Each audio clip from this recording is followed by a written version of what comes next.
Thank you guys for coming. Sorry for being late. We had to check out of our hotel room. How are you guys? I know she was just asking you that, but I'm going to ask you that too. It's been like exhausting because it's Sunday and it's like everybody's ready to go home. I feel like that's always what Sunday is like. Saturday's like, all right, there's a lot of people and this is exciting. And then Sunday you're like, I got 2 hours of sleep in the past 48 hours.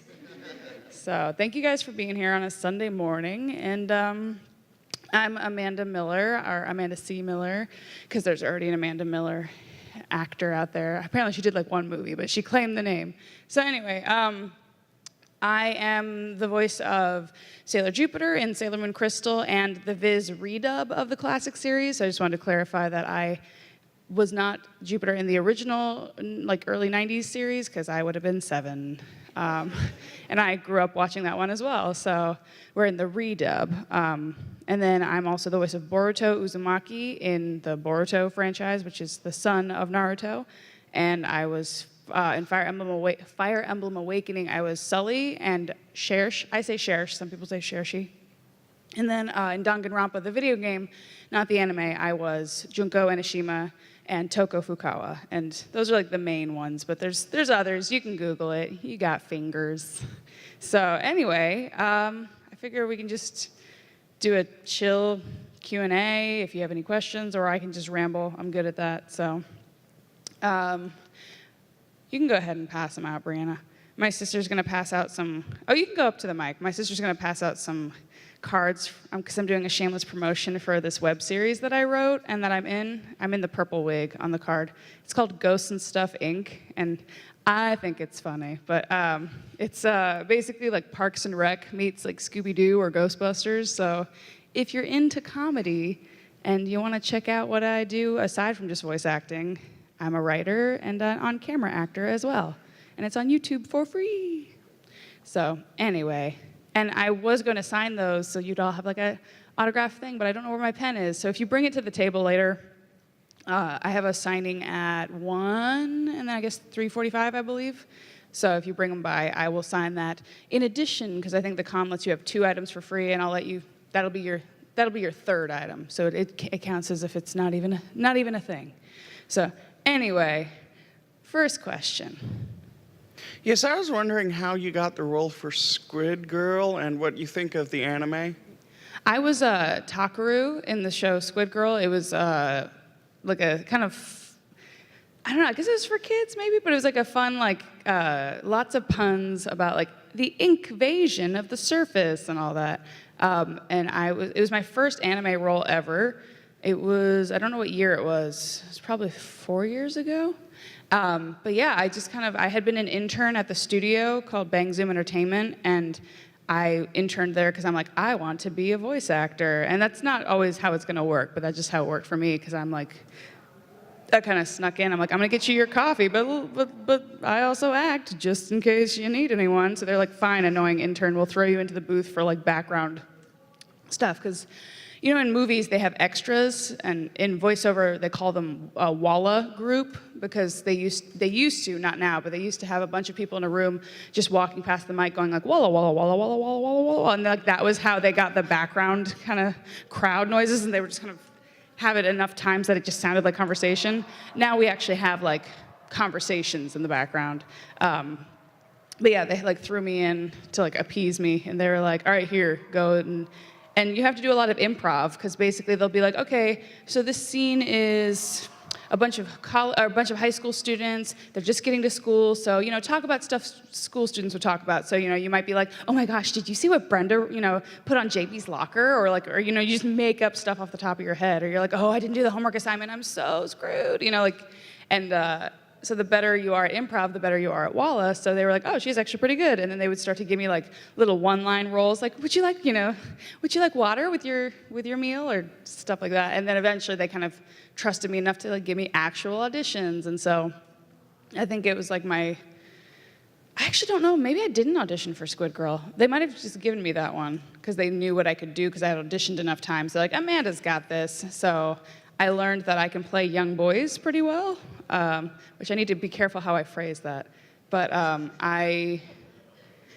that was my first. I'm like, sorry, I'm just rambling. But that was my first anime, and everything kind of went slowly from there. I don't want to be like, oh yeah, it blew up, because I didn't get Sailor Moon until like 5 or 6 years in my career, 5 years into my career. So in case anybody's like, she blew up overnight, it's like, nah, I was trucking away. And not saying I blew up, that sounds vain, to be like, and now I'm a celebrity, because I'm not.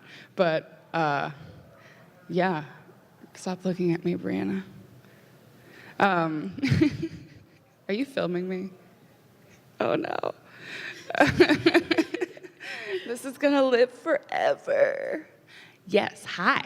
Hey, how far do you think Sailor Moon Crystal is going to go? And are you guys going to redub Sailor Moon Stars as well? Yes, so Sailor Moon Crystal, I imagine they're probably, it seems like it's doing well, especially once they changed art direction for season 3. It seems like it kind of got a resurgence of popularity. So I think they announced season 4 is going to be season 4 of Crystal will be a 2-part movie instead of a season. So they're going to do season 4. I imagine they're probably just going to go all the way. That's, don't quote me on that, but I don't see why they wouldn't just finish, because they're going against the story of the manga. So it's like, why not just play out whatever manga they have? So I hope that they do that they turn whatever manga into episodes, but we don't have any guarantee. They kind of go season by season. But yes, we will be dubbing Stars. Viz, when they redubbed, it was like 2014, they got the rights to dub it, and Japan had wanted a version that was like more faithful to the original writer's intent. So they were like, all right, you can do it, but you have to, you can't edit stuff too much. And so the Viz version is basically the English dub of, with Japanese names, Makoto and Usagi and all that, and, the original intention. So Uranus and Neptune aren't cousins anymore, stuff like that. But yeah, they said they're gonna do all 200 episodes of the classic series. So Stars is finally getting a dub, and we're doing all 3 movies and any OVAs that exist. So yeah. Hashtag winning. Yay! Hello again. Is it too short? A little bit. I was wondering, because Sailor Moon, I can't say I'm the biggest fan, but my sister and our cousins have been. But it also seemed like one of the first full female empowering things with anime, and probably when the time it came out, in America. And you said that you watched it when you were young. So how did it feel as a woman to be able to be a part of something that's kind of helped to pull a flag on women, empowering women? Yeah, I mean, one of the reasons I was so attracted to it when I was younger was because it was the first thing I had ever seen like that. And you're right, it's not just for anime. It was very progressive for even just animation or TV in general. Because I don't think, when I was a kid, I watched, it was early 90s. I'm trying to think of Power Rangers, Ninja Turtles. Most of the stuff I watched, there was X-Men, which had some women in it, but for the most part, there were way more men in anything. So when me and my female friends would go play, we always fought over who got to be the female characters. And they're like, you have to be the boy. And because there just weren't enough. So Sailor Moon was great because it was we all found a character that we identified with. And so we each, there wasn't as much fighting. And yeah, it was just really awesome to see a show with women or girls who were funny and smart and kind and doing all these things, but they were also super powerful, because I think sometimes people go, oh, if you're feminine, you're weak. And they're like, no, we wear skirts, but we'll also kick your butt. And so it was really empowering to see that as a kid. So I'd be running around in my backyard being like, Jupiter, Thunder, rah! And it's such a dream come true to be a part of this series, not just because I grew up watching it, and Sailor Jupiter was my favorite character. But you're right, to be part of something that has meant so much to so many people is just, it's an incredible honor, because people will come up to the table and be like, we had somebody at Anime Expo who was so sweet, and she was getting emotional, and she explained that she used to watch Sailor Moon with her sister, and her sister has since died, and every time she watches Sailor Moon, she feels like, they're watching it together again. And this show just means a lot to a lot of people. I know some people identified a lot with Uranus and Neptune, where they were it was the first time I had seen any LGBT representation, or I guess Kunzite and Zoisite too, but, so it really, I know a lot of anime means a lot to a lot of people, but I think Sailor Moon definitely has a very, I don't know, I don't want to be arrogant, but I do think Sailor Moon has like a deeper meaning to a lot of people that a lot of other anime may or may not have. So it's definitely, I'm thrilled to be a part of it. So, thank you. That's bad. I'm gonna have to. It's like the opposite problem. Yeah, you know. So with Danganronpa and Ultra Despair Girls, there's a lot of dialogue. My question is, when you recorded that dialogue for, let's say, Ultra Despair Girls, were you able to be in the same room as your co-lead and play off of each other, or were you isolated like normal? Yeah, we were isolated. I don't think the only session I've ever done with other people was original animation. So that means like usually stuff that's on like Cartoon Network or Nickelodeon or Disney, that'll be, even then though, sometimes they do that individually just because they can't line up everybody's schedules because actors are really busy and everything comes up at the last minute. So you'll be like, okay, I've got the schedule. And then somebody's like, hey, I have another session come up. And then they're just like, ah. So yeah, the only time I did that was for a show called Secret Millionaires Club, which I don't even think exists anymore. And then I like recently did an episode for Puss in Boots on Netflix. So that was like the one time I'm like, this is so much fun because it feels more like theater. Because that was my background before this. You play in an ensemble and you get to play off of each other and each other's rhythms and sense of humor. So I would have loved to have played off Jeremy because we're really close in real life and it would have been so much fun. But I think it just takes too much time to do that, because when you record for video games, you're usually doing 2 or 3 takes in a row just so they have it, and that would probably be pretty tedious. So instead of like animation where you go through the scene and you're like blah blah blah blah blah blah, you wait a second so that the engineer has room because you don't want to overlap, and then the next person goes and so it's more natural. But for video games, it'll be like beep, and then you say it 3 different ways so that they, you'll be like grenade, and then another one will be like grenade, and then grenade, which is so silly. That's a silly example because there's really only one way to yell grenade, because you don't just be like, oh yo, grenade, oops, you got blown up. So it would just take too long to be like 3 lines, not 3 lines, not 3 lines. So unfortunately we didn't get to work together, but we get to see each other at conventions and stuff, so that's cool. But I'm glad you think that I think that's the director does a great, in anything, that it's the director's job to kind of make it sound like we all are talking to each other, as opposed to recording all of our lines individually and then splicing them together later. So, Thank you. You're welcome. Hello there. Hello.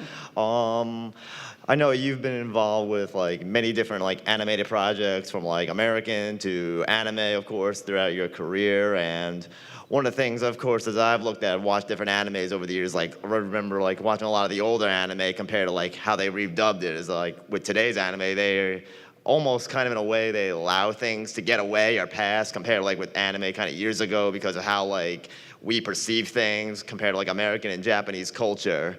And now like today, like you almost kind of see like things kind of like sliding or kind of getting away. And one of my questions I wanted to kind of ask you as a voice actor, have there ever been times like when you were a voice actor, you were kind of uncomfortable with like maybe saying a line or doing something because maybe it was just because you felt uncomfortable, or maybe it was just something you didn't know like they could let maybe slide maybe in American dub. So I don't know maybe if you had like some kind of like something you would like to share. So I feel like I swear a lot, so it's harder to shock me. But there's shows I've watched where I've been like, oh, that must have been like, I know like Jamie Markey worked on Panty and Stocking, and like that one's definitely a doozy. So like that one, I feel like I probably would have been a little uncomfortable if they just thrown me in there and been like, say all these, like not just regular swear words, but like compound Voltron swear words, where you're just like, whoa, I never would have thought those words would go together.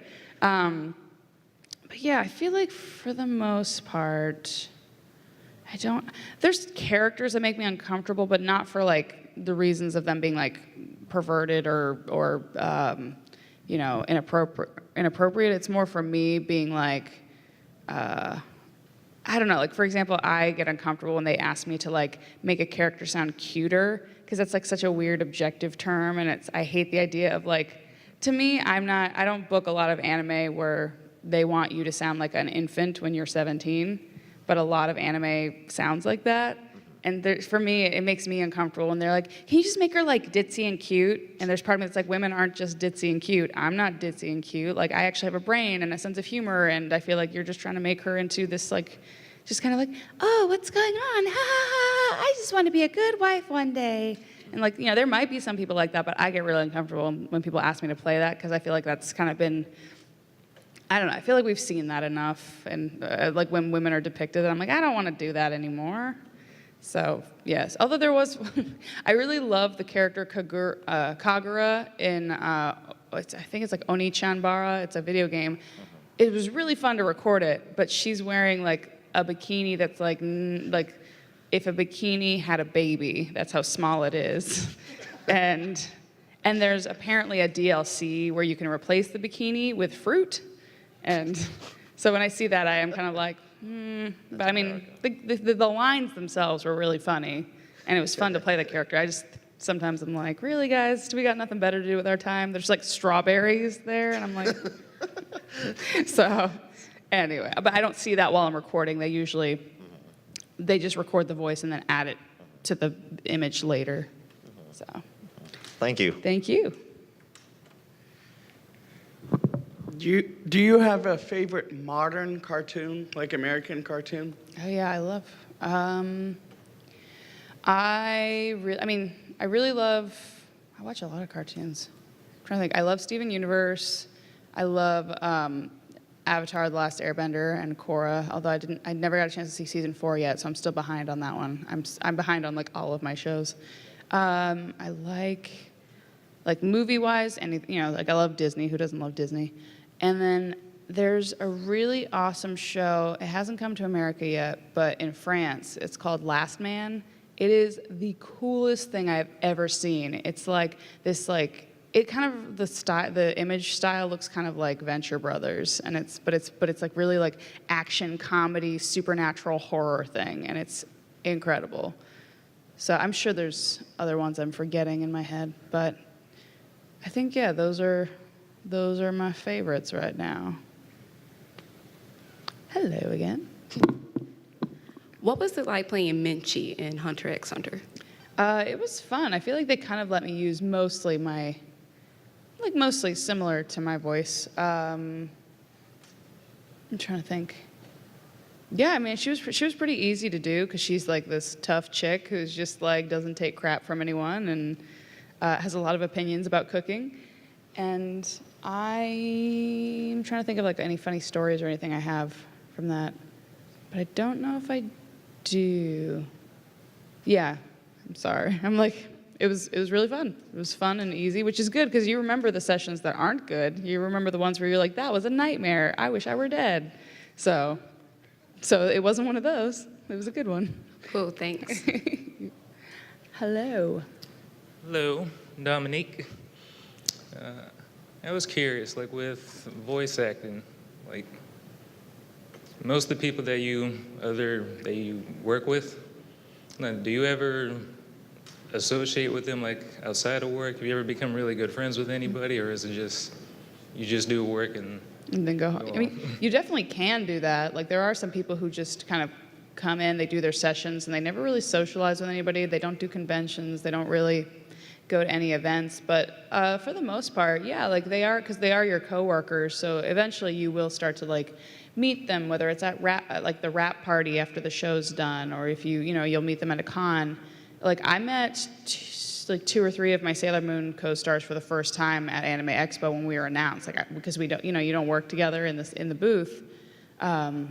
So yeah, I think especially when you're doing enough conventions, and it's like when you're traveling across the country, you do start to build up a bond with people where it's like, hey, I know this other voice actor is going to be at this convention, and then you go grab dinner at that convention. Like you do start to kind of build up a little rapport, and so yeah, like I really enjoy, like I've come to really enjoy over the years, hanging out with my Sailor Moon castmates. We don't all hang out together because schedules, but like it's awesome to see like Jeremy or like Stephanie here, and so whenever I see like, oh, we're going to be at a convention together, I'm like, let's get excited. Or sometimes we'll be like, let's work out, and then we don't, but we talk about it. So, yeah.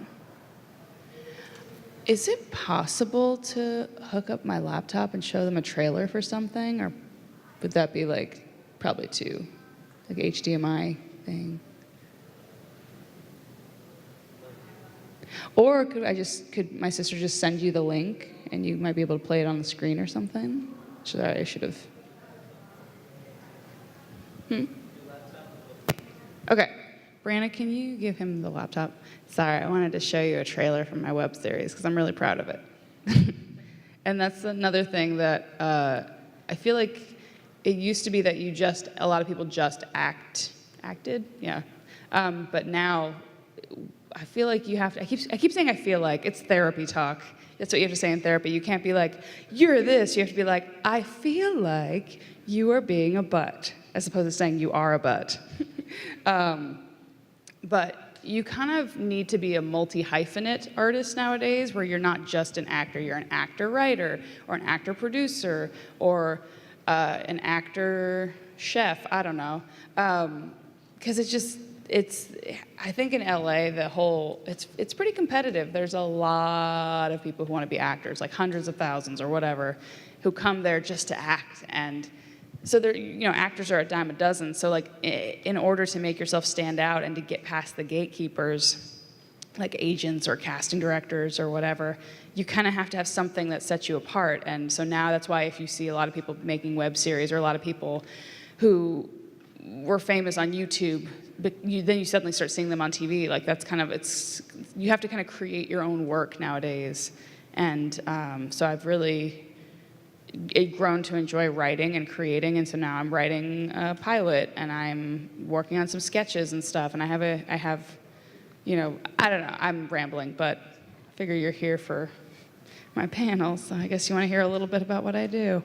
And so I made this show because I loved Parks and Rec so much, and I was like, my comedy brain was like, what do I love so much about this show? And I realized it's not that I don't care about what they do for a living, like, Parks and Recreation. It's more, I care about these people, and that's the job that brings them all together.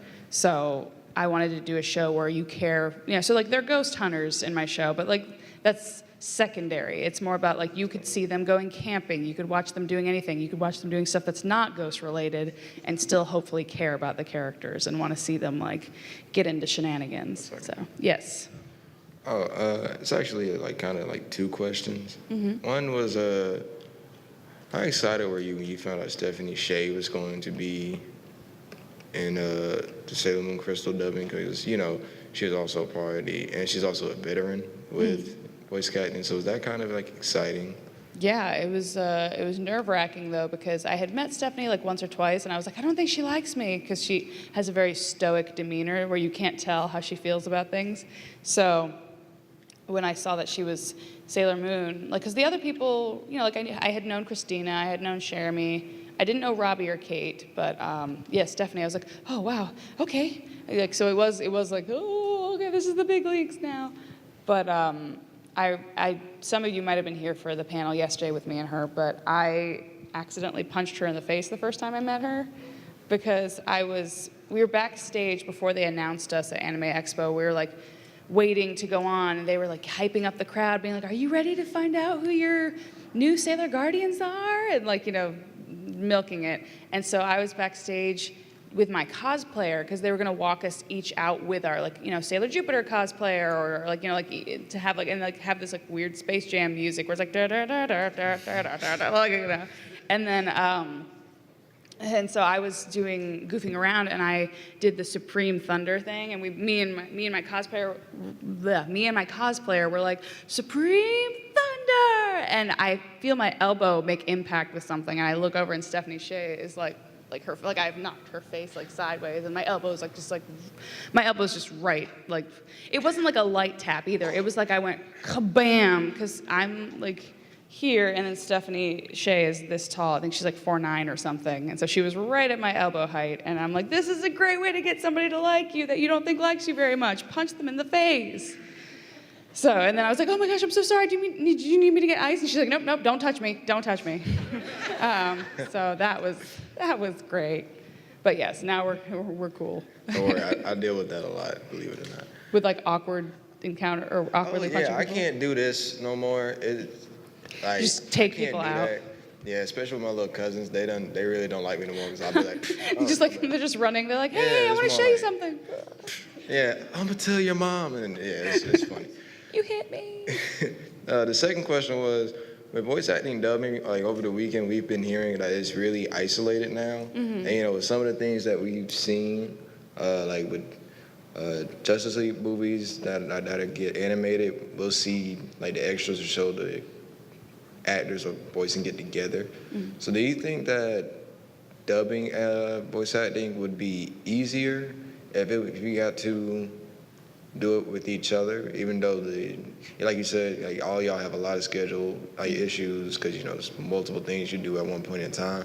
But do you think it'd be easier to do it together? Or? Unfortunately, dubbing is so specific and so much more technical because like animation, you can do it however you want. You can say the line however you want. You can put pauses wherever you want. But with dubbing, you have to match the mouth flaps. So it's like, you know, it'll be like beep, beep, beep. And then on the fourth, like there's not a fourth beat, but like on the imaginary fourth beat, that's when you start your line so that it matches. And they're like, blah, blah, blah, blah, blah. Blah, blah, blah, blah, blah, blah, blah, blah. So you have to, it's so specific, like you can't just say it however you want. And so I think it takes too much time to do that with everyone, because like you have to do multiple takes to get it to fit correctly. Or I mean, not always, but a lot of times, you know, they'll be like, hey, do it again, great read, just slow it down so that it's long enough to cover all the flaps, or it's, you know, or it's too short, let's add a word. Like, so it's like there's a lot of finessing to make anime dialogue fit. So I think it would just be kind of excruciating to have like 5 people in a room doing that, because it would take, I think, too long. It'd be fun to have people to play off of, but because you can't just be like blah blah blah, blah blah blah blah. Like you have to be like blah blah blah, and then wait until your character is like blah blah blah blah blah blah blah. Like it's very, I would say it's almost like music, where it's much more like beats, and you know you have to. Yeah, we wouldn't be a good symphony together with dubbing, but animation, yeah, it's great because it's more free form. I even think video games, they should let us do it because it's more fun to just have dialogue with other people, but. So when you did Junko, did you ever talk to Jamie to get like some advice about? Because you know, when she did Junko, I haven't seen a game portrayed at all. So I did the game, she did the anime, so I was Junko first. Okay, so did she come to you about like, yes, I had to play this like 9 persona crazy chick. So do you have any advice on like? No, but I mean, Jamie's a professional. She's been doing it for like 15 years, so I think, you know, like, she's like, I got this. And yeah, because they did, so in LA, we did the video games for NIS America in LA, and then they didn't, I guess they just wanted to do a different, Funimation got the rights to the anime, and they brought the main guy back, but they didn't invite any of us to Texas, so they cast local actors, and yeah, they didn't really consult with LA to be like, hey, like I think they were trying to do their own thing, because I don't think they weren't trying to match us or do anything like that. So, but no, me and Jamie are really good friends now. But that makes it sound weird. That makes it be like, but we fought at first. It's like, no, we met at a convention like a year or 2 ago, and we're like, I love you, you're great. And so she's here, and we have a really good time. Yeah, no, but yeah, I don't think voice actors really have to, like, unless they are doing a voice match, and like if the voice is really difficult, if it's like something where it's like, how did you get your voice to do that? But for the most part, I feel like, nah, you just kind of do your thing, and we all know that we can only offer what we offer.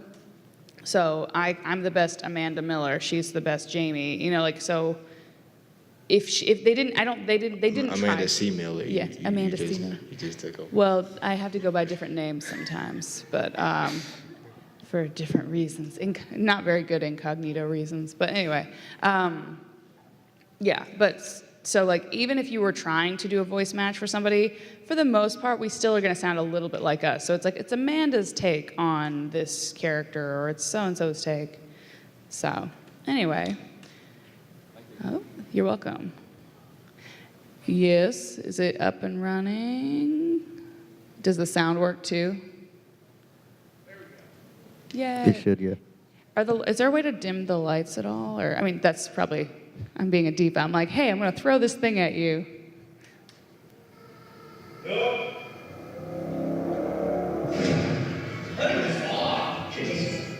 Sweet. Well, up until now, our clients have been willing to pay us to tell them what they already know about their homes. And your house is not illusion. That's it? Are you kidding me?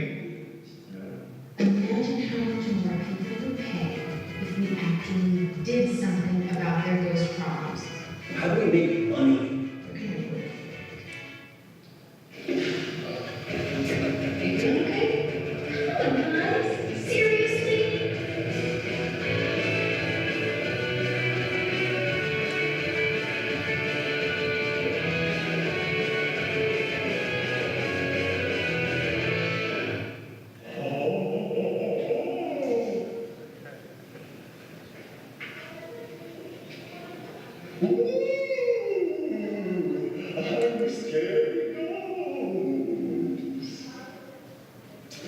Oh no!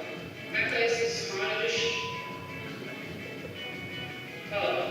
Is your house and/or business haunted? Shh. If you are watching the right commercial, because we are Gossip. Damn it, Ghost. So that's just a trailer for my web series, and I feel like I always have to point out that I'm the girl in the purple wig because people never, they're like, where are you? I'm like, I'm in it, I'm right there. But I guess my hair is I have the Clark Kent effect, I've been told, where like, if I put my glasses on or off, or if I like change my hair, people are like, where'd she go? So if I ever wanted to be like a spy or like a bank robber, it'd be really cool because they're like, that lady just came in here and stole all our money. And then I'm like, what lady? And they're like, where'd she go?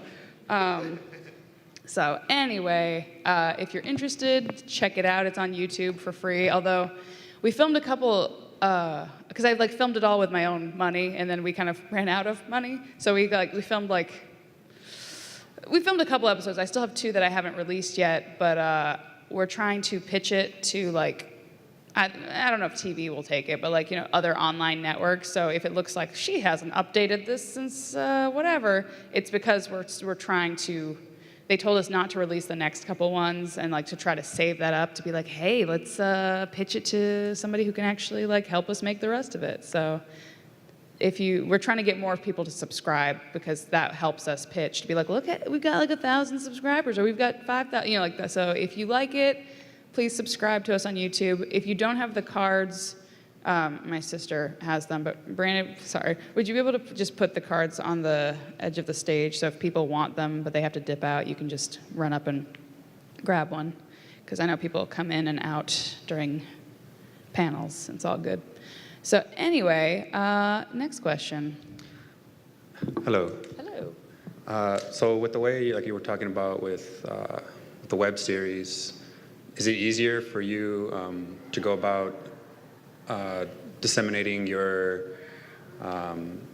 like your web series? Like, is it easier to go online to put things out on there, or do you think it'll be easier to get a broader audience like on TV, or like what do you think is It's better? much easier it's better to get it on TV because it is a broader audience, but it's it's easier to put content online. That's why there are so many web series, because all I have to do is literally just make a YouTube account for free and then upload my video and hope people watch it, which is kind of why, you know, you pass out cards and you'd be like, please watch it, because there's so much content that people aren't going to just find it if they just go on YouTube. Like, they kind of have to know about it, know where to go. So I think we only have like 500 subscribers or whatever right now. So it's been out like a year. So I'm trying to be like, guys, please watch it. I think it's funny. But yeah, the dream would definitely be to get something on TV, but they have like millions of dollars at stake there. So they tend to not want to go with unknown talent. So like in the anime world, people might know who we are, but like, because Keiji Tang, if you know him, he's from Fire Emblem, and he also does some stuff in Danganronpa. So he was in the trailer as well. And so like I have, you know, Kylie Bear and a couple other voice actors, and like Little Karibo like making cameos in the show. So if you know any of them, check it out. But like in the outside of the anime world, none of our names mean anything. We're not like a Tina Fey or like a Jennifer Lawrence or whatever. So I don't think people would risk putting us on TV.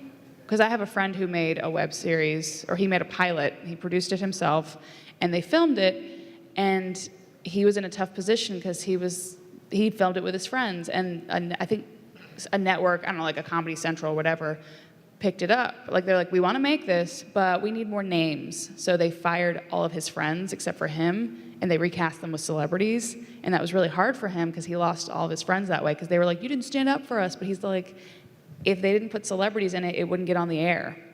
Because all these people, these people are putting millions of dollars behind a show. They want to know that it's going to do well, and a celebrity will bring in more viewers. Because, if you hear that Chris Pratt's going to be in a show, or I don't know, anybody that you like is going to be in a show, you're more likely to be like, I'll check it out. But if it's a bunch of people you don't know, you're less likely to be like, oh yay. So. It's harder to get things on TV if you don't have celebrities or celebrity friends who can who can pull favors and like be in it. And also, from what I hear, they say executives hear thousands of pitches a year from writers who've written pilots. A pilot is like the first episode of a TV series, and it's basically, in LA, or I guess in acting or writing in general, you write a pilot and you say this is an idea I have for a show. And then you try to sell that pilot. Or you have a pitch. So you haven't written the pilot yet. You basically go to different studios and you say, this is an idea I have. Like, for Joss Whedon, he's like, all right, I want to do Buffy the Vampire Slayer. So it'll be this show where this teenage girl is fighting vampires, but she's also like having to deal with normal teenage stuff. And it'll be so he has to kind of get his vision to like come alive in their heads, which is really hard to do because, that sounds cool because we know what Buffy became, but if you've never heard of it, you're like, what is this? Doesn't sound like it's going to be anything, so you have to get past the pitch phase. You have to pitch to an executive who will believe in you enough to be like, all right, I want you to write this pilot. And then they'll give you like an advance, I don't know how much, but they'll give you money to write the pilot. You go, you write it, and they say very few people, like they'll hear thousands of pitches, they'll maybe, I don't know how many, like this might be off, but like 100 or 30 or whatever, they'll actually pay to write the pilot. And then after that, only like a handful of those written pilots get filmed, and then only like 1 or 2 of those filmed pilots actually makes it to series. And then even so there's just so many steps that unfortunately it's really, really difficult. And it's like 1 in a million to get a show on TV. But yes, I would love to be a TV writer. I would love to have, if it's not ghosts and stuff, I would love to have another show eventually make it on TV because I love Tina Fey and I think she's really inspirational. I would love to be like that actor, writer, producer kind of thing where I'm writing my own stuff and I'm in my own stuff, but I'm also kind of a female voice in comedy. So, good question. Hello. That actually leads to my next question. What would you say is your next step for your career? For me, I've been wanting to get into on camera for a long time because I was before I did voiceover, I was a theater person. I came to LA not just to do voice acting, but I came to LA because I was like, well, LA has the film industry. It's got TV, it's got voiceover, animation, all that stuff. So I figured LA was my best bet for kind of being able to dabble in everything. But when you're getting started, sometimes it's easier to just focus on one. And voiceover was kind of where things were successful for me. So I kept sticking with that. And so now I've been trying to break into TV, but they're totally separate, which is unfortunate. But for the most part, like TV agents don't know anime and they don't care. They're like, well, what have you done on TV? I'm like, well, I haven't done anything there, but look at the stuff I've done over here. They're like, cool, that doesn't mean anything. So you kind of have to start over again if you want to, unless you just happen to be friends with somebody who's like, oh yeah, I'm an agent, let me walk you in. But so it's just funny that like I can be here and doing this stuff, but I'll send my headshot and resume to agents, or I'll try to get my friend to be like, hey, you're with this agency, can you get them to get a meeting with me? And they'll be like, sorry, we can't, you don't have any TV credits. So it's a very weird catch-22 where an agent is who helps you get TV credits, but you can't get an agent until you have TV credits. And so it's like, that's kind of why, creating your own work is a good thing, because you're basically like, fine, you won't give me a shot, I'll show you what I can do. And then people are more likely to give you a shot, because they're like, oh, okay, she actually is pretty good. So the next step I'm still trying to pitch Ghosts and stuff, so I think that would be awesome if we could get to a broader audience, even if it's, YouTube Red or something that's online but still has a wider audience with like a marketing budget where they could actually promote our show and get it to more of their people, more of their viewers. So I'm trying to pitch that. That's still on the table. And then I just wrote a pilot that I'm trying to pitch, hopefully to Full Screen, which is, I guess, like a partner of YouTube. So hopefully doing that will start to get my name out there as a writer and as an actor. And then if it does well, then people will start to take meetings with you and be like, hey, you've written a good thing. Like, what else do you got? And then that's how Lena Dunham, who did Girls, she made a short film, and then she kind of got traction from there. And Issa Rae, who is in and wrote Insecure on HBO, she did a web series called was it Adventures of an Awkward Black Girl, I think was it. And so she did that for years, and she just trucked away and kept being like, hey world, this is my voice, this is my perspective, and this is my creative idea. And then eventually Hollywood took notice and was like, oh, people are watching this, and she's actually pretty funny, she's got a unique perspective. And so that's hopefully that's my next step for now. If something else happens, that'd be cool, but that's kind of, I can't control whether like an agent kind of discovers me randomly, but I can control, all right, I'm gonna write and create until that day comes. So, hello again. Hello. And kind of following up to that, is there a particular on-screen role that you're looking to portray as an actress? Like either as a character that you want to kind of portray, or someone that you want to... Yeah, like character types. Yeah, or someone that you create, like a character you make, anything in particular? I really like, I love Joss Whedon stuff. So like I would love, I said my goal is to be like a beloved character who gets killed off on a Joss Whedon show. That's like a very specific niche that I would like to play. But like, I would love to play like, like kind of like a Kaylee, like a mix between like personality-wise, like on Firefly, like a mix between like Kaylee and Wash, where it's like, quirky and funny, but also like the spunky mechanic kind of thing. Like that'd be fun.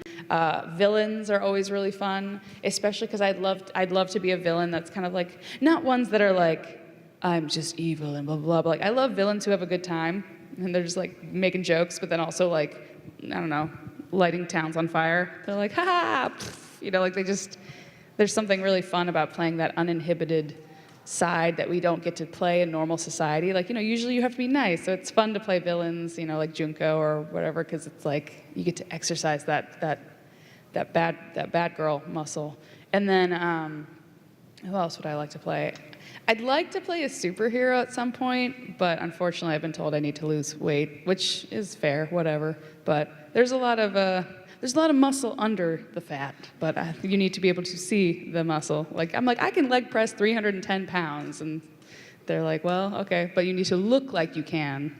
And so in order to do that, I would probably have to go down a couple clothing sizes, but I really like food, so that's a problem.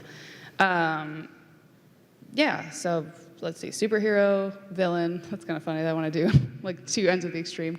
Yeah, and I also just want to be able to play a version of me as well, because I feel like I have a really unique thing going, because it's like I don't really see a lot of like multiracial women on TV. I don't see a lot of, it's weird, but I could say like normal sized women. Like they say the average woman in the US is like a size 14 or 16 and up. But on TV, the women tend to be size 2 or size 0. And so it's like, I cannot be that. Even if I like lost everything, my hips are still wide enough to like not ever let that happen. So it'd be kind of cool to be like, to be able to represent, I guess, a more average body type or whatever. So, and then also I feel like I have a weird, quirky, dark sense of humor. And I think it'd be really fun to do something like a Parks and Rec or a 30 Rock that's like to be like the helm, like the leader of a show like that would be really cool. Yeah, I'm sure there's other stuff, but 5 minutes? Oh no, I was just asking if there was. Cool. All right, we have 5 more minutes. Does anybody? But yeah, basically I'd want to play as an actor, you kind of just want to play everything. So, oh, I also tend to play. Like, it's weird because I'm pretty, I don't know, I think I'm well adjusted, but I tend to get cast as like a lot of like damaged teens with daddy issues. I'm like, whatever, dad, you know, and like runaway teens or stuff like that. So that's, for some reason, that's a vibe I give off. Hello. Hi. If you could have 3 wishes, but you can't like use Wish it for for more like, wishes? you know, world peace or whatever, it has to be selfish, what Okay. would you wish for? Ooh, I like that caveat. And probably I imagine I can't wish for more wishes, so. Okay. Let's see. I would definitely, the first one would be to be like, I wish I had the infinite power to like convince anyone I wanted. So like, you know, if I was like, I want to be on TV, I could just, any room I went into, they'd be like, yes, we will put you on TV. Like that would be an incredible power to just be like, you know, I don't want to pay for my gym membership. I want it for free. That would be, I mean, I don't know if I'm allowed to wish for like a superpower, but that would be awesome to be able to kind of be like, hey, I know I parked in a zone that I shouldn't have parked in and I got a ticket and I wasn't paying attention, but can you not give me a ticket? Like that would be an incredible power. I also, oh gosh, I'm trying to, I wish I had the power to eat whatever I wanted and it wouldn't affect me negatively. Because like I really love half and half. And like I said the other day, I'm like, I wish I could just drink half and half instead of milk. And so I was like, if my body would just metabolize things like that would be great. Because then I could like, because my mom's French, and so I'm used to like, you know, like rich foods and like butter and all that stuff. And so it's really hard to be like, you know, like I mean, I like salad actually. That's a weird thing to say, but like so I would do that. And then a third wish, and I can't wish for world peace. Selfish, selfish, selfish. Huh. That's really hard. I'm like, because there's things I want, but like I'm like, there's like a bunch of little things. I'm like, oh, I wish I had a better car. I wish I had this and that. But I'm like, if I only have my third wish. Oh my gosh, I wish oh no. What would you wish for as a third wish? I'm like, Personally, I would wish to be able to shapeshift, so like I could like cosplay anything, play any role, like look like anybody. I think that would be really fun. that would be really cool. Okay, yeah, I guess my third one probably would be some sort of superpower thing. I think mine could be probably going invisible or making people, like Obi-Wan Kenobi kind of Jedi trick where you just make people forget you were there, which I guess is similar to my first power though. Yeah, it is similar to my first, because I was thinking like, if I'm like walking in the hall, I'm like, I have to go to the bathroom, I hope nobody stops me, and then somebody's like, hey, can you do this thing for me? Like, I wish I could just go, whoosh, and like disappear, but like that was, because I'm like, I gotta go pee. You know, or like on Facebook, if a friend is like, hey, I have an improv show, I really want you to come see it, and I know that they're not very good, I wish I could just be like, you never sent this. I didn't see it. But I guess that's probably the first one. So the third one would probably just be like, I don't know, a boba delivery service for me. That's something I feel like I want a lot, and it's like really random. Pizza gets delivered, but boba I have to go get, and I don't always want to. That's a good question, thank you. Thank you. Hello, Sailor Jupiter. Hi. So you've played a lot of different characters throughout your career. Is there one that you've really like identified with that's like your favorite? It's like my kids. I love them all, but although I always feel like I don't have kids yet, but I feel like that may not be fully true. I feel like parents definitely have one kid they really just don't like sometimes. I don't know. Like my parents might feel that way. Like, like you probably love all your kids, but then they're like, I can't pick a favorite. I'm like, you can totally pick a favorite. You just don't feel like you're allowed to pick a favorite. I'm a teacher, so I have my favorites. Exactly. I shouldn't, but I do. Right, like you probably care about all your students. I do. But you're like, I wish the class was full of little Susies, and I wish little Billy would get expelled. You know, like. Yeah, definitely. You know, so I mean, I feel like outside of Sailor Jupiter, because Sailor Jupiter, I feel like it's cheating because I grew up watching the old show on like Toonami and all that, and Jupiter was my favorite character. So like being able to play her, it's very Like, I feel like for me, that would be a no-brainer to be like, well, of course she's my favorite, because like I have the longest history with her, and I grew up with her because I chose her when I was younger because I identified so much with, like, I played hockey and soccer, and I was about this tall, maybe like 2 inches shorter. I was like 5'6" or 5 whatever, and now I'm 5'8", but I was like about 5'6" in like 4th or 5th grade, which is really awkward because all the boys and most of my female classmates too hadn't grown up yet or hadn't gone through puberty, so I'm just like head and shoulders above everyone, and so I got made fun of, and they were like, you're like a dude. And so Sailor Jupiter was kind of my person I got to identify with, because she was also made fun of for being tall, and she was also made fun of for having these like supposedly masculine traits and being a tomboy or whatever. But she also liked to bake, and she wanted to be a bride one day, and she liked to figure skate, and that was just really powerful to see that. To see somebody whose experience I related to so much was really cathartic. And I think that's probably why so many people love Sailor Moon so much, because there were so many different characters with such different personalities and different nuances that everybody could see themselves in at least one of the girls. And yeah, I guess, yeah, I'll just say she's like the one where I'm like, I love all my kids, but you're my oldest. I've known you longest. So that'll be my answer. What was it like getting like picked to play like your childhood favorite It was character? surreal, especially even for like the first couple seasons. It still felt really weird that I'm like, this isn't real. They're gonna fire me. They're gonna realize I don't belong here. What? I'm Sailor Jupiter. Like, especially because I didn't really book much. Like, I booked a lot of smaller roles in anime, but like I was never the lead. Like, I was never a main character before.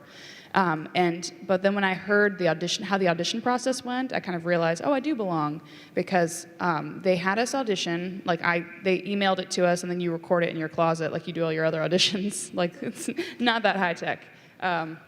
But the clothes absorb all the sound, so it sounds kind of like a studio. And I recorded in my closet for all the girls, and then I emailed and Queen Beryl and Luna, and I sent it back, and then I didn't really hear much about it. And then 2 months later, they were like, hey, congrats, you're gonna be, or no, they were like, oh, hey, if we were to make an announcement of some sort at Anime Expo this year, would you be available? And I was like, yes? They're like, cool. And then they like ducked back into the shadows. And then a week or two later, they're like, congratulations, you're in Sailor Moon. And then they gave us the info for Anime Expo, but they didn't tell me who I was. And so I was like, a month or two later, I still was like, what? Hello. So it's bad, but in my head I was like, I hope I'm not Molly, which is like in the old dub it was Molly, and the new dub it's Naru, which is like she's a great character, but I'm just like, oh, I want to be Jupiter, but I figured I probably wouldn't be.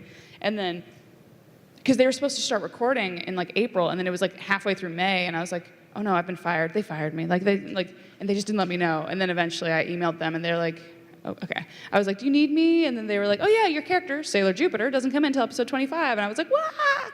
And so I found out that when we audition, they send in our audition, they whittle it down to like their top couple favorites, and then they took the names off of them so that they wouldn't be swayed, and they just numbered the auditions. So like audition number 1, auditioner number 2, auditioner number 3, and they sent them to Japan.